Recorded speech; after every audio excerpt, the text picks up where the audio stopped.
Millions of people are set to attend the nationwide No Kings Day protests against the Trump administration this Saturday. Deirdre Schifeling, the ACLU's chief political and advocacy officer, is here to discuss the protests, Trump's ongoing use of military personnel in Los Angeles, and more. I'm Jacob Knutson, a reporter at Democracy Docket. Let's go. To start us out, Deirdre, the ACLU has partnered with the No Kings movement and has helped organize some of the thousands of demonstrations this Saturday. Why do you think it's important for people to show up? What message do you believe the events will send the Trump administration and its allies in Congress? No King's Day is about standing up for our democracy, standing up for our rights, our liberties, and making sure that we are sending a strong message that we are going to have a free and fair democracy. We are not backing down. We've had this democracy for 250 years, as imperfect as it has been. We have had a democracy and we are going to keep that democracy. So that's really the message of the No Kings Day. We are so excited that there are more than 2,000 events planned all across the country. We expect millions and millions of people to turn out to really say no to President Trump's gross abuse of power and terrible actions since in office. Republican governors issued warning to demonstrators ahead of No King's Day demonstrations. Greg Abbott, for example, has mobilized 5,000 Texas National Guard troops in anticipation of demonstrations and dared protesters to F around and find out. Do you find these statements and actions inflammatory? And how should I react to those statements if I'm someone who, in one of these states, who wants to attend an event? I think those statements are outrageous. Governor Abbott basically threatening to deploy the National Guard against his own constituents is outrageous. I think President Trump threatening to use extreme force against anybody that is protesting his absurd military parade is outrageous. And similarly, Governor DeSantis in Florida also went on a podcast and talked about how if you're driving down the street in Florida and you see protesters in the road, it's okay to run them over. So I view this kind of speech and rhetoric as absolutely inflammatory and condoning of violence against peaceful protesters, people who are exercising their First Amendment right. It doesn't get more American than exercising your freedom of speech in this country. And that is what's going to happen on No King's Day, the peaceful exercise of freedom of speech, freedom to dissent, freedom to speak your mind. That is at the core of what it means to be American and what it means to live in a democracy. And we are going to stand up for that right and not be intimidated. What's your advice for people attending these protests? What legal rights do they have that they should be aware of? Yeah.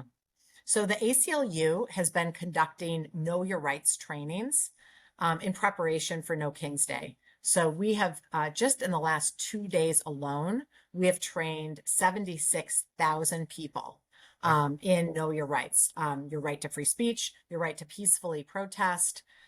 So you can access that Know Your Rights material on the ACLU website, aclu.org. I believe there's also a link to it on the No Kings website.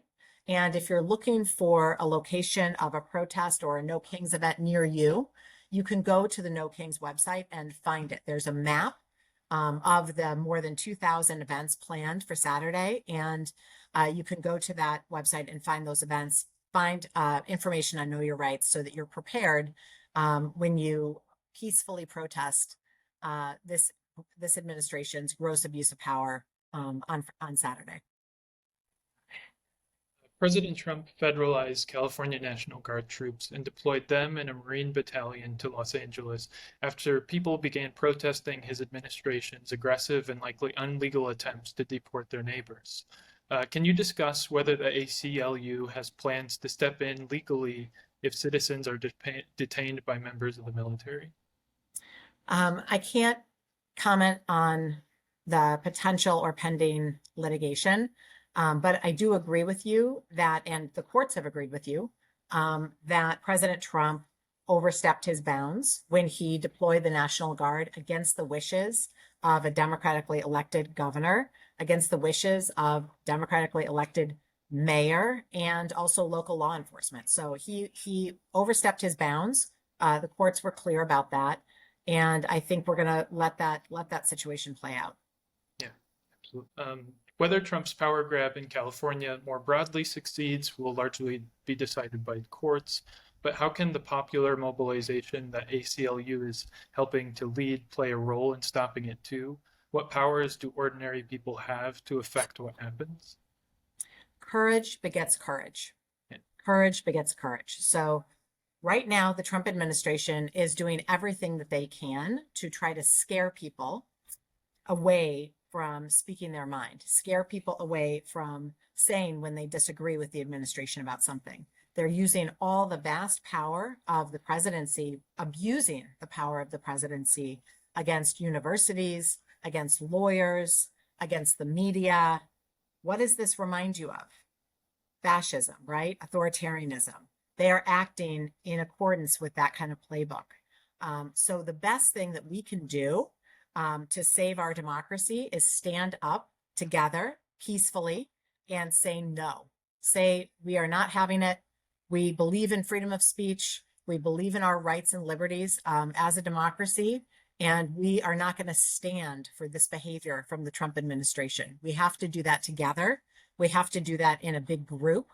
As we see moms, grandmothers, your teachers, your neighbors coming out to those events to stand up together, I think it will encourage more and more people to join, and we will be an unstoppable force. Will you be attending one of these events? Yes, I will. I wouldn't miss it. My children will be attending. My husband will be attending. We will all be out in full force. Luckily, there are events all across the country. So anywhere that you might be, there will be an event. And I will tell you a story.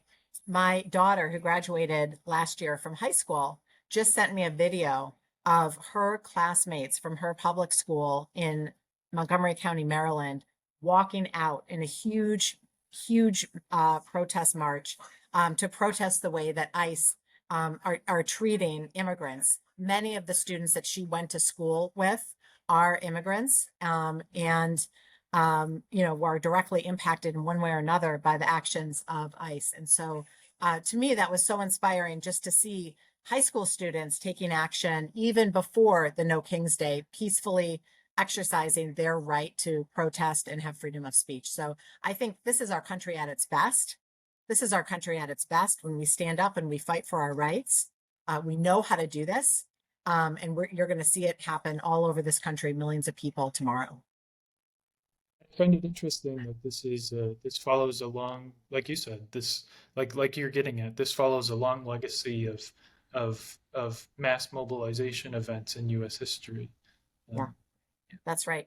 Yeah, so we have a long tradition of standing up and fighting for our rights. That is how this country was born in the first place. Right. Overthrowing a king 250 years ago, standing up for our rights. And while this country has always had an imperfect democracy, and we need to strive to make it better every day, we are not going to let this guy turn us into an authoritarian regime. With Trump's escalatory actions in Los Angeles, do you fear that he is pushing us toward a police state? I think that's his goal. Yes, I think he has shown that he really wants to rule by force. I think he's shown that with the violence that was visited upon Senator Padilla yesterday by being roughly pushed to the ground and handcuffed for daring to ask a question. That's outrageous that a sitting U.S. senator would be treated that way. I think you've seen him deploy violence towards sitting elected officials who are trying to inspect detention centers to see how people are being treated inside, right? We saw the Congresswoman MacGyver be arrested for that, be roughed up. So I think there's a real escalation and use of force as a through line of this administration since the start that is really troubling. Violence has no role in a democracy. Violence towards the citizens who are electing these people, to whom they are accountable, has no role in our democracy, and it's very disturbing.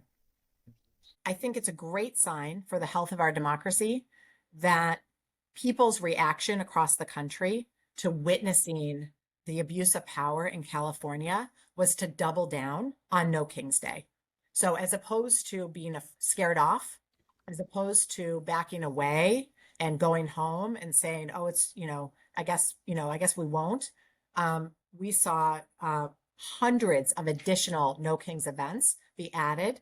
We saw hundreds of thousands of new people RSVP for those No King's Day events in reaction to the abuse of power that they witnessed in California with the deployment of the National Guard against protesters.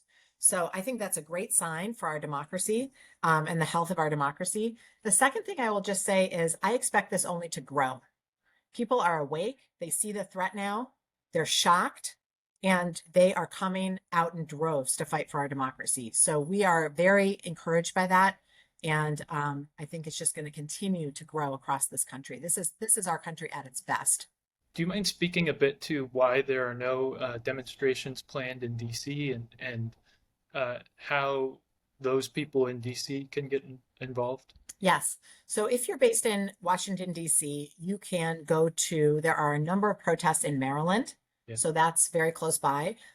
There's a big flagship protest in Philadelphia.